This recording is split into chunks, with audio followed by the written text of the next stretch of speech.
In a trauma-bonded way, self-blame is also part of the glue of cognitive dissonance and all the associated justifications of the narcissist behavior. I'm the one to blame. It's not their fault. I'm the one to blame. And when you do that, the relationship continues and sustains.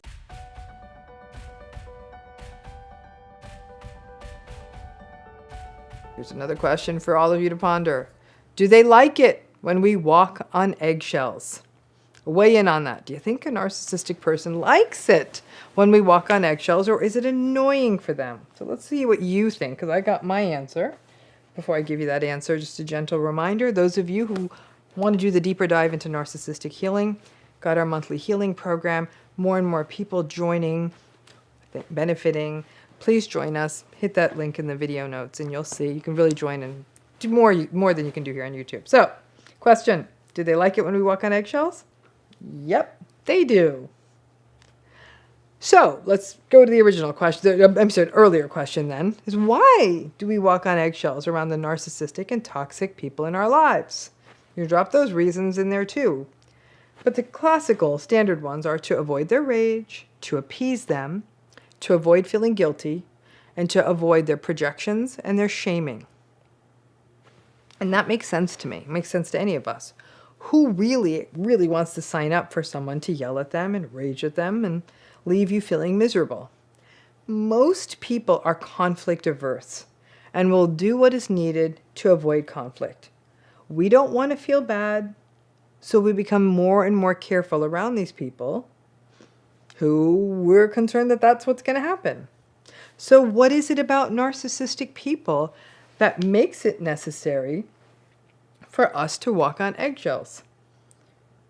Things like their rejection sensitivity, their unprocessed shame, their fear of vulnerability, their delusional grandiosity, and their obsessive need to always be right, their incapability of being accountable about their faults, their short fuses.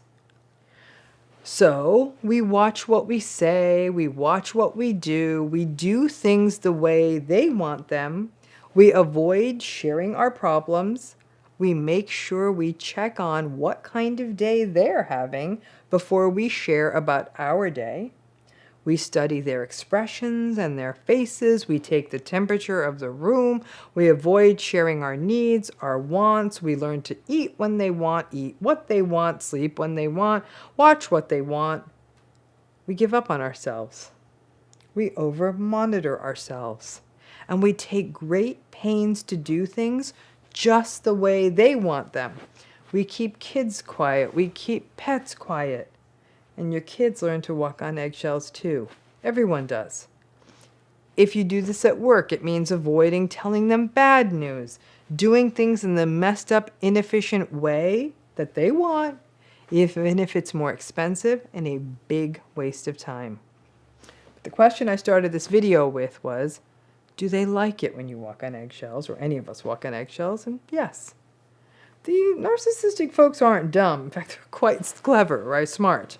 They notice stuff, and they notice that people are being careful around them, or that they're getting and that the narcissist knows they're getting their way, and the reason they like it is because it means they're in control. They have the power. Sometimes they may even brag about it.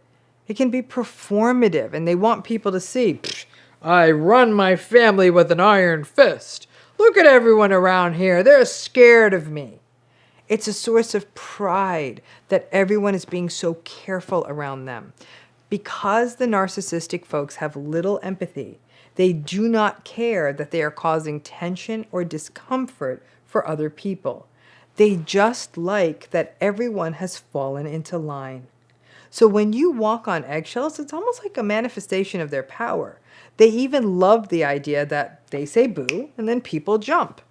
It's the ultimate demonstration of their control. And obviously this is on a continuum.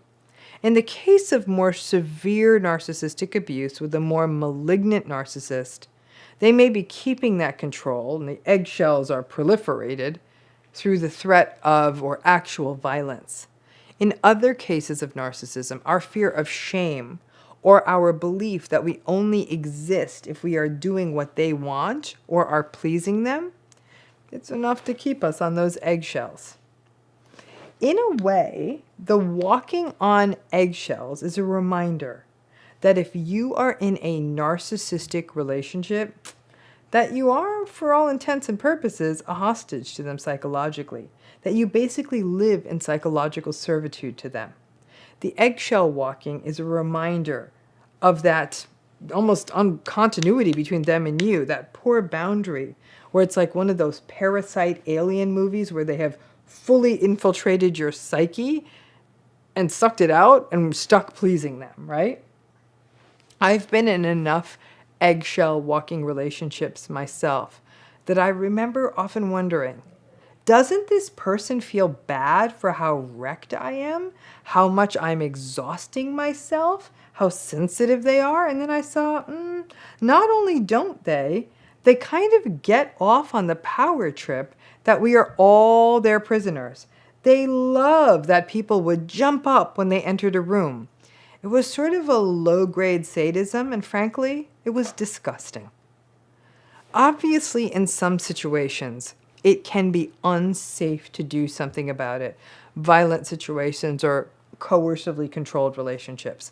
But in others, you have to ask yourself, so what if they get angry?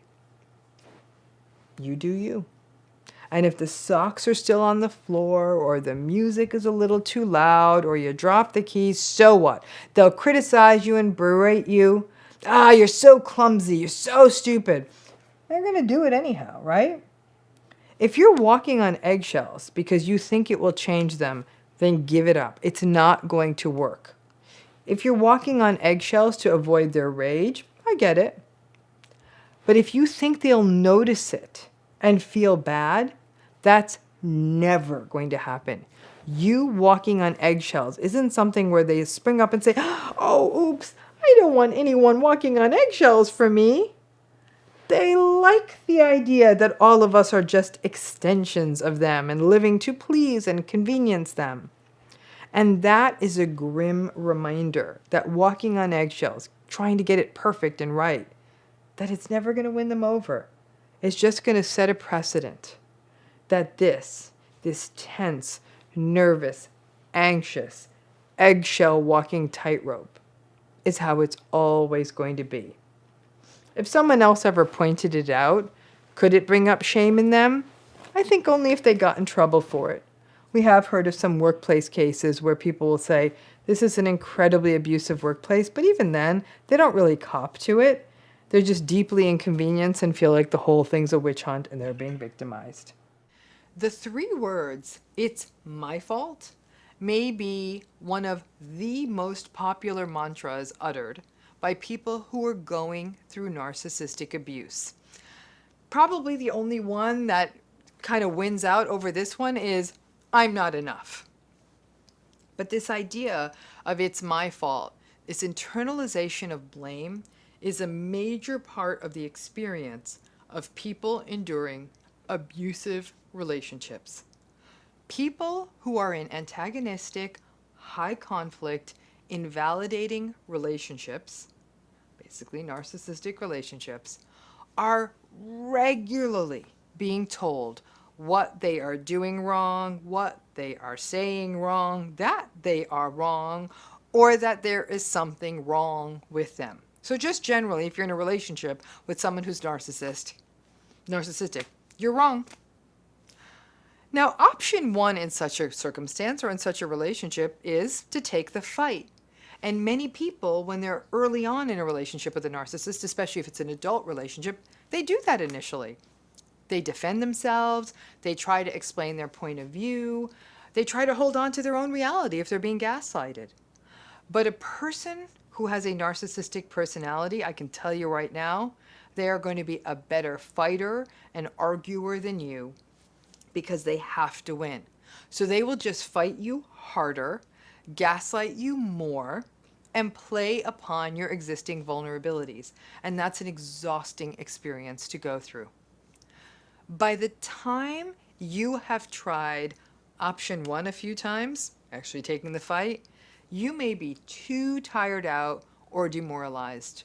So pretty soon in one of these relationships, you will retreat into option 2 without even knowing it. And what's option 2? Self-blame. At some point, instead of taking on the fight with a person, as many narcissistic personalities are, who's basically made of Teflon and who will never take responsibility or ownership of their behavior, you just end up blaming yourself. This could come out in lots of ways. This may start with lots of apologies from you. I'm sorry, I didn't mean that. Oh gosh, I should have tried. So I'm so sorry. I'm so sorry. Because I have worked and continue to work with so many survivors of narcissistic abuse, I am struck by how often they will say, I'm sorry for things for which they are not responsible. I experienced this firsthand with them. Oh, doc, I'm so sorry my Zoom audio wasn't working. It's not their fault. It's usually my problem. I'm so sorry for coughing so much. I'm so sorry my room is a mess. At some point, you just keep saying, I'm sorry, when you're from a narcissistic space in a relationship. It's almost like a reflex if you're in a narcissistic relationship. Over time, you really believe, survivors of narcissistic abuse really believe that they're to blame. You start to believe that, really, I didn't say it right.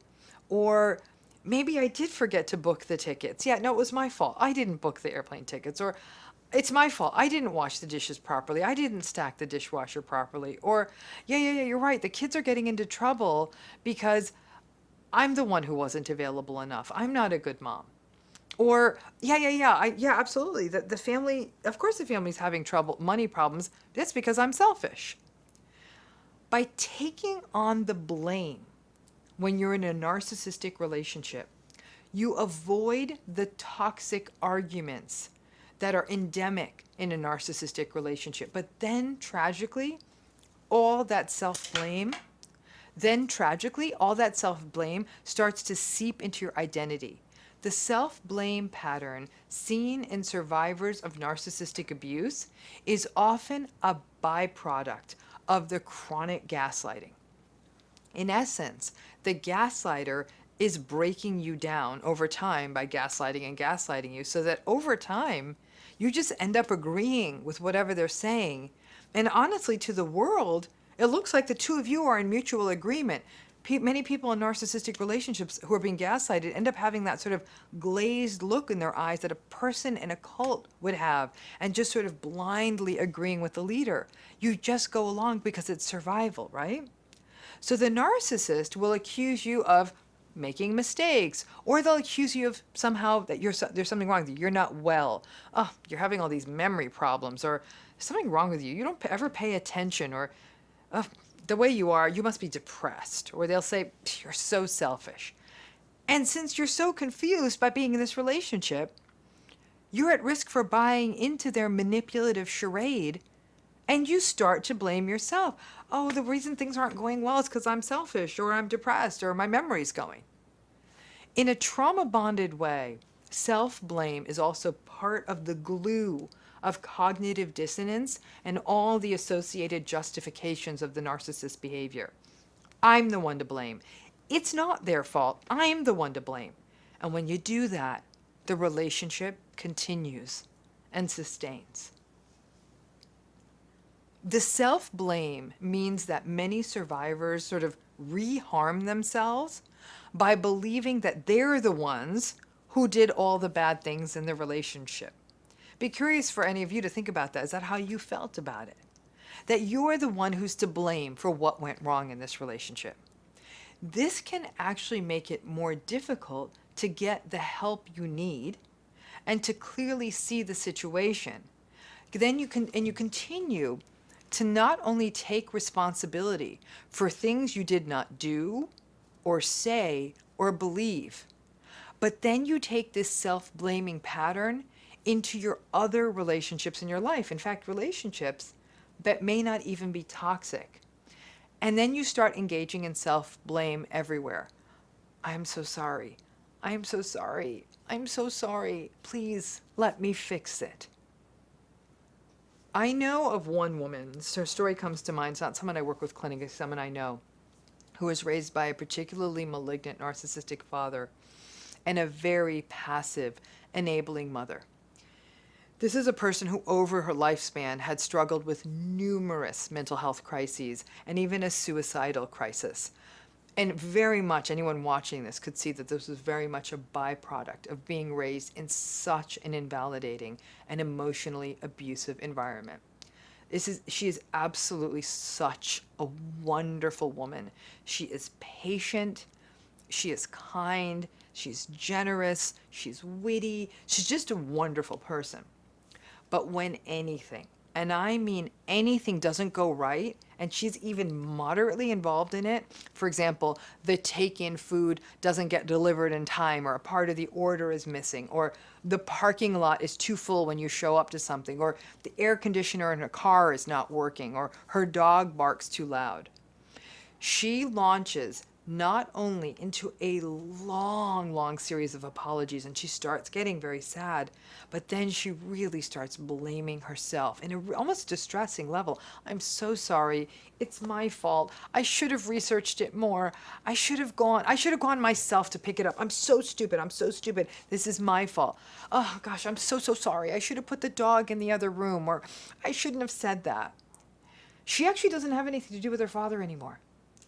It is heartbreaking to witness this, because when I see her, I imagine that as a child, this poor woman was so constantly berated by her father and started to believe the cruel invectives, the cruel things being thrown at her by her father, and then wasn't protected by her mother. This is a woman who's just an angel, and she would blame herself for a rainy day.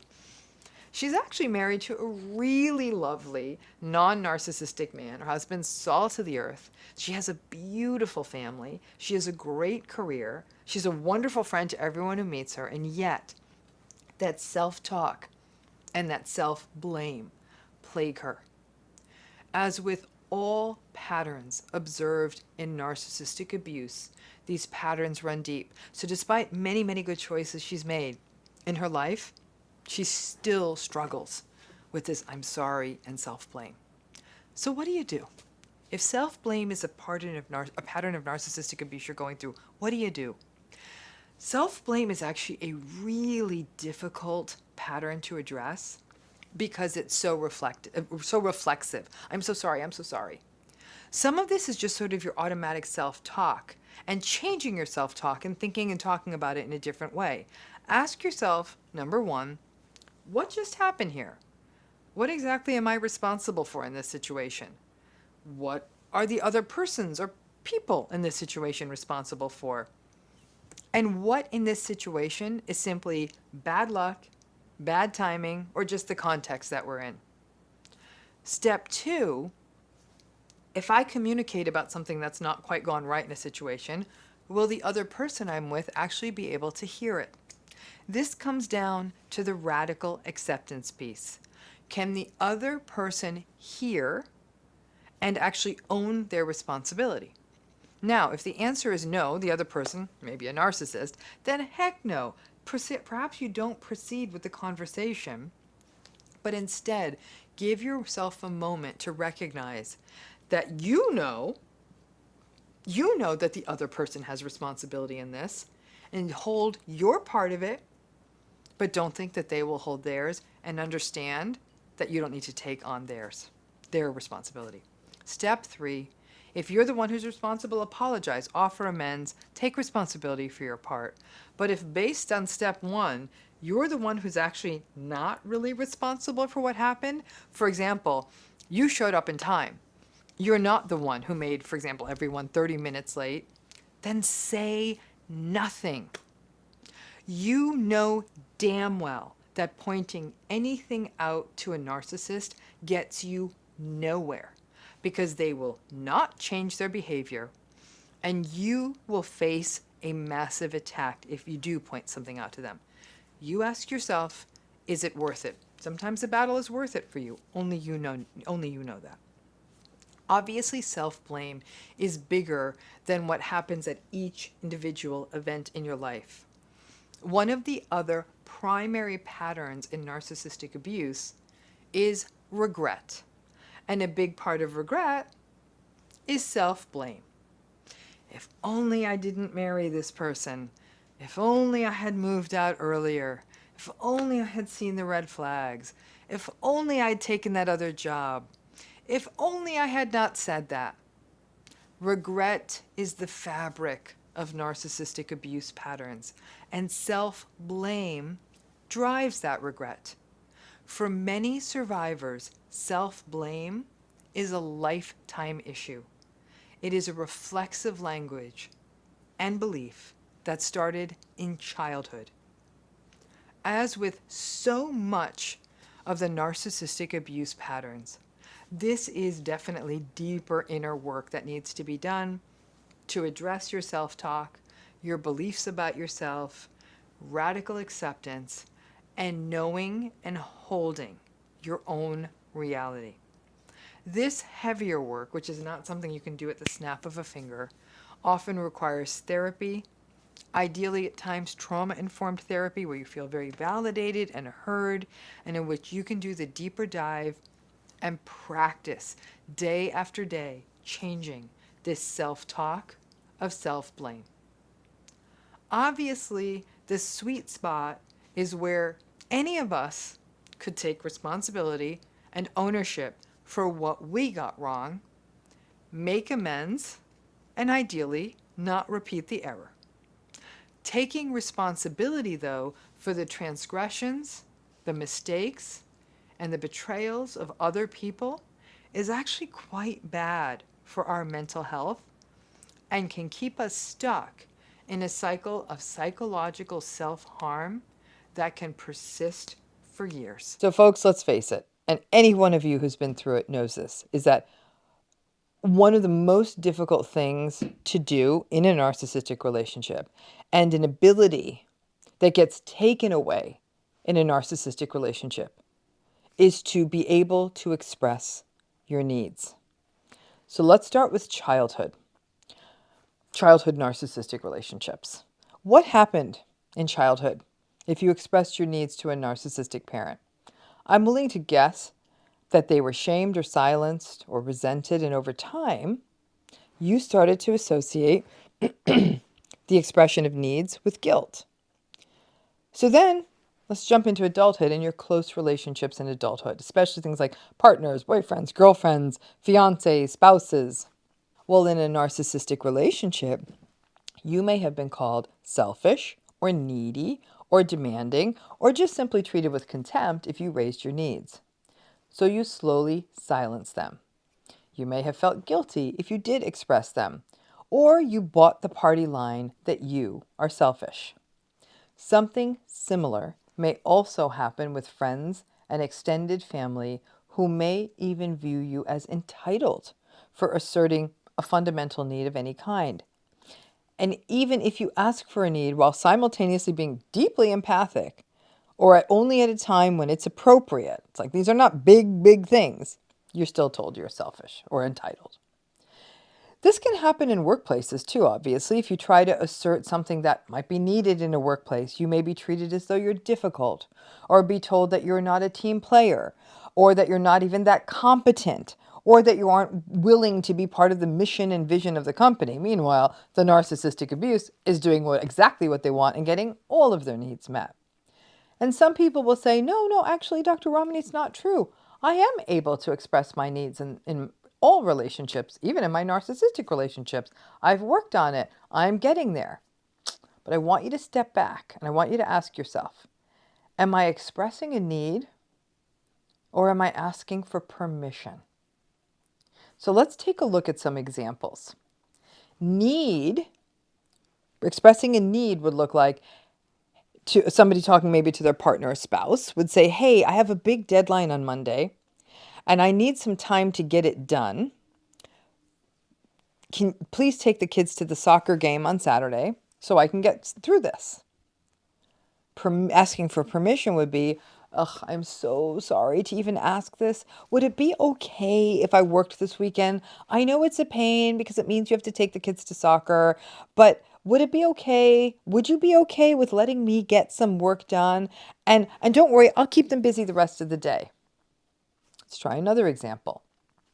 Expressing a need would be telling maybe a family member, I may not be able to stay at Cousin Mary's wedding until the end.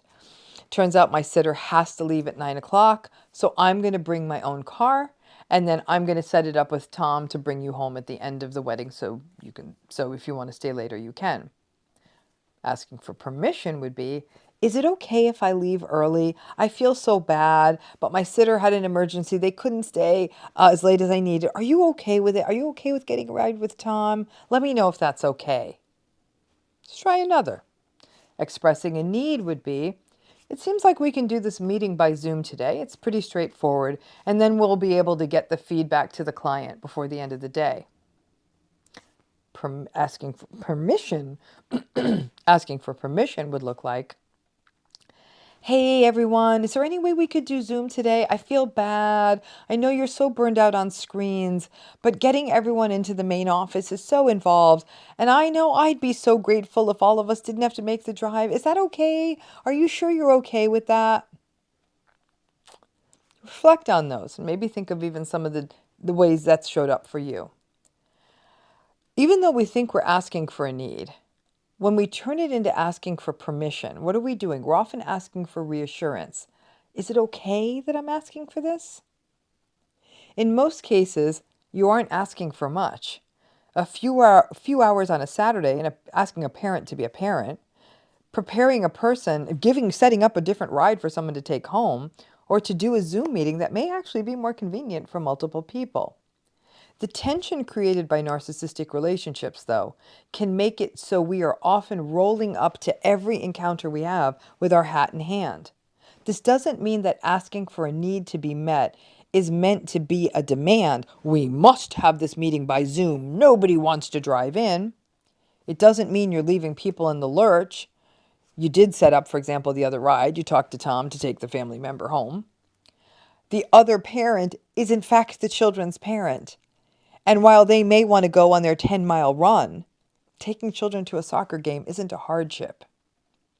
Now, asking for permission often means that we believe if we ask them for permission, they may get less angry at us, right? Because you're letting them know, I took care of everything. It's all set. It won't be that bad. So you're still doing all of the work. And you're also still giving them the power, asking them if it's okay. But we have this idea that if they're okay, then everything will be okay. Let's face it. If the other person wants to take their 10-mile run or their bicycle ride or whatever, play tennis, doesn't matter how you ask it. They're still going to push back on the soccer game, whether you ask for permission or put it out there as a need, because that's the issue with needs. Our needs may not always be met. And in a narcissistic relationship, you have the double problem that your needs will be shamed or contorted and guilted. So be prepared for that. Asking or even suggesting a need doesn't mean you're going to get it met, not with anyone, even with healthy people. That other parent may have already had an appointment they actually couldn't break. The family member may not necessarily be comfortable driving with Tom. The company may have a requirement that the meeting be done in person. You may not have known that. But the best way to practice this skill is to practice need expression in healthy relationships first. Unfortunately, narcissistic relationships, especially when they're long-term, they train us to sort of universally walk on eggshells. So even with our chill, cool friend, we may do this like, I know it's difficult and I know you don't want to drive another 15 minutes, but I just found out I have to work late. So if we could move the restaurant to closer to my office, then we could start at 7:15, which I know you wanted. But I get it if that doesn't work. Could that work? Is that okay? Instead of saying, hey, guess what? My boss just called a late meeting. We could still meet for dinner at 7:15, which I know is better, but we're going to need to move the location to the one closer to my office. A healthy friend, if they can do that, may say, sure, no problem. Or they may find a compassionate way to say, oh no, I don't have my car today, but let's just reschedule to next Wednesday instead. Instead of telling you, you're so selfish for having to work late, and so selfish for wanting to move the restaurant. Pay attention to this permission dance. It can leave you still doing all the appeasing and managing of the narcissistic relationship and also maintaining that power imbalance, even when you actually believe you think you're making your needs known. Either way, needs or permission, whatever you're asking for, none of that's going to work in a narcissistic relationship. But this skill becomes really important in healthy relationships. Start with your safe people, your healthy people, and see where it gets you. More often than not, people are going to meet you where you're at. And they're going to say, yeah, we could do it closer. No worries. Because they see the importance of a relationship with you. They value you. They value a human relationship. You meet people where they're at. But remember that asking for permission is a manifestation of that big power gap. Is it okay? Is it okay if I do this? Is it okay if I do that? Right?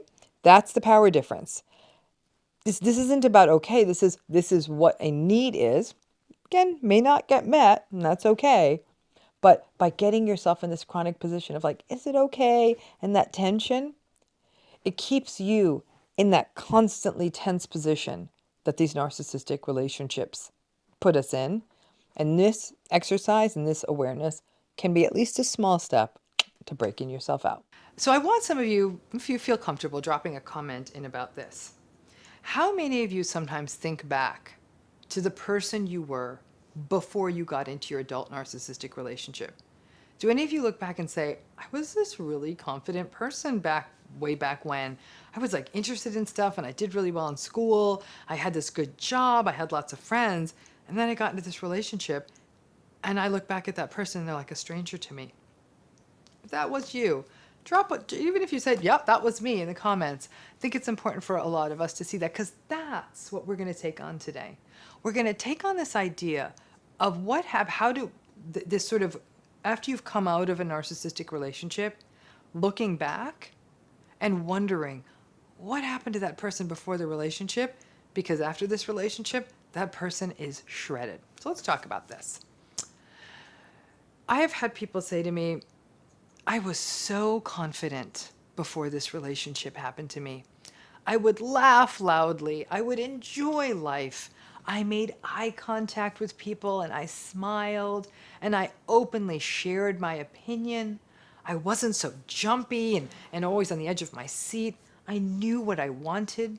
I knew what I wanted from life. I never had trouble ordering in restaurants. Now I go in the grocery store and I can't even figure out what kind of laundry detergent to buy. One of the worst legacies of narcissistic abuse, in my estimation, is that a person completely loses themselves in these relationships. And they may feel that the experience of going through this relationship can actually change them in ways that hold them back, even after they get out of the relationship, if they do. I remember very clearly once a woman telling me the story of how she loved to tell a joke, even like kind of like an off-color, funny, silly, dirty joke, I guess. She would love throwing parties. She would laugh loudly. She was so curious about the people around her. Decades in a narcissistic relationship of being criticized and being told her laughter was too loud and too rude, of being told she was stupid and intrusive for asking so many questions of other people, of having her cooking, and she was one heck of a cook, of having her cooking ridiculed. And after so many years of that narcissistic indoctrination, she stopped laughing. Not only loudly, she just stopped laughing. She stopped getting together with other people because her confidence had plummeted.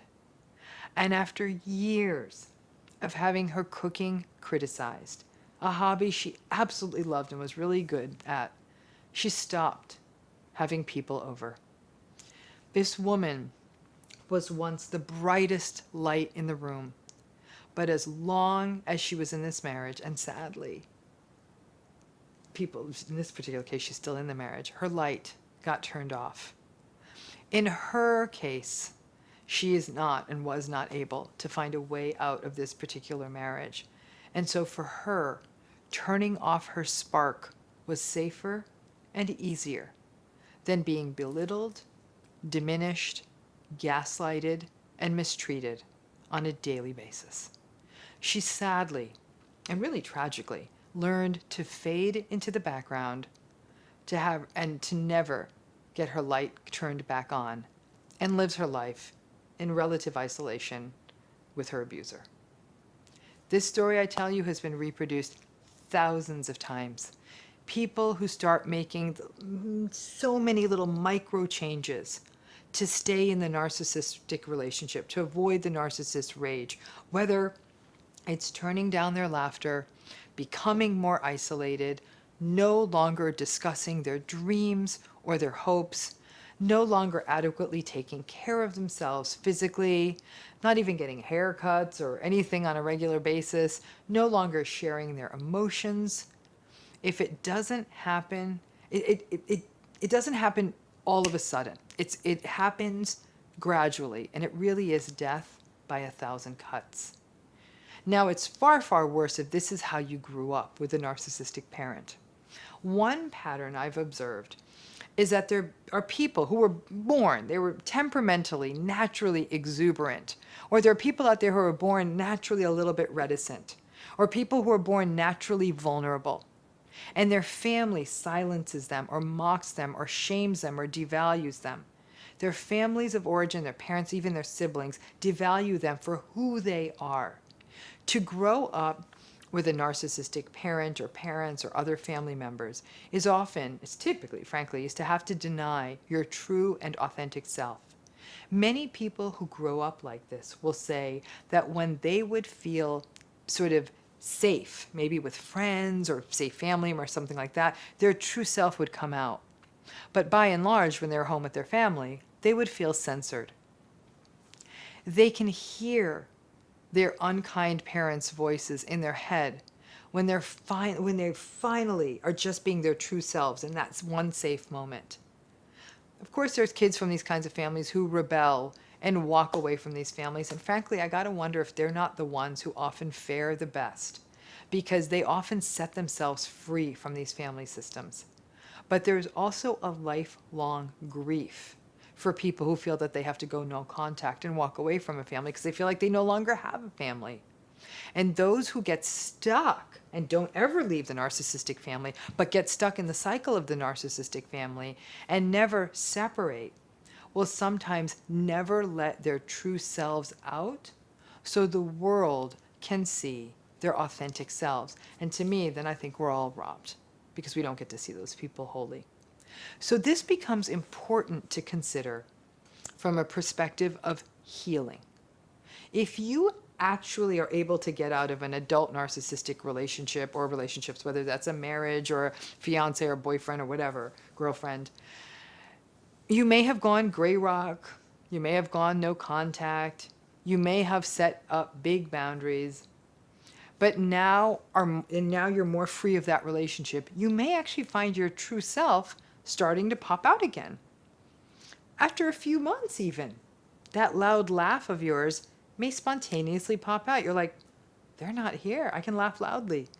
You may quickly close your mouth for laughing loudly, waiting for the narcissist to yell at you even though they're not there, waiting for the narcissist to publicly shame you even though they're out of your life. And you sort of still get that, I laugh too loudly. And you recognize that you still feel their dark shadow peering at you. Over time, you start adjusting. Next time the laugh kind of comes out at you, that's okay. You don't try to hide it. You figure out the dishes can stay in the sink a little bit longer. You can talk about your aspirations amongst your friends or a dream goal you have. Simply put, once the narcissist is gone, you can be you. Healing is interesting because it does take a while. It doesn't happen overnight.